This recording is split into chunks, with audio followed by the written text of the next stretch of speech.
जो व्यक्ति अपने बारे में ऊंचे विचार तथा उन्नतिशील विचार रखता है, अपने व्यक्तित्व मतलब अपनी पर्सनैलिटी का मूल्य कम नहीं आंकता, उसका मानसिक विकास सहज ही हो जाता है। उसका आत्म विकास, आत्मनिर्भरता, आत्म गौरव जाग उठता है। इसी गुण के कारण बहुत से लोग जो बचपन से लेकर यौवन तक डब्बू रहते हैं, आगे चलकर बड़े प्रभावशाली बन जाते हैं। जिस दिन से आप किसी डब्बू, डरपोक, साहसीन व्यक्ति को उठकर खड़े होते और आगे बढ़ते देखें तो समझ लीजिएगा उस दिन से उसकी विचारधारा बदल गई।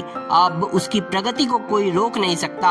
विचारों में व्यक्तित्व निर्माण की बड़ी शक्ति होती है। विचारों का प्रभाव कभी व्यर्थ नहीं जाता। विचार परिवर्तन के बल पर असाध्य रोगियों को स्वस्थ और मरणासन व्यक्तियों को नया जीवन दिया जा सकता है। यदि आपके विचार अपने प्रति तथा दूसरे के प्रति ओछे, तुच्छ तथा अवज्ञापूर्ण है तो उन्हें तुरंत बदल डालिए। उनके स्थान पर ऊंचे तथा उन्नतिशील विचार, यथार्थ विचारों का सर्जन कर लीजिए।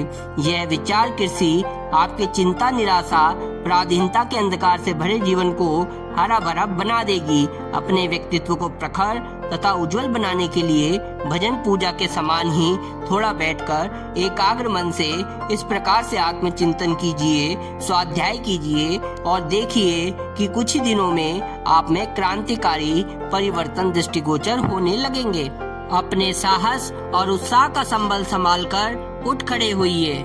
आप उठिए और अपनी शक्तियों के साथ आगे बढ़िए। आपके जीवन में वांछित परिवर्तन तभी आ सकेगा जब आप निराशा से छूटकर आशावादी बनेंगे। आप देखेंगे कि आपका आत्मविश्वास, आपकी शक्तियाँ और क्षमताएं जो निराशा की दशा में आपसे दूर हो गई थी, वो दौड़कर फिर से चली आएंगी।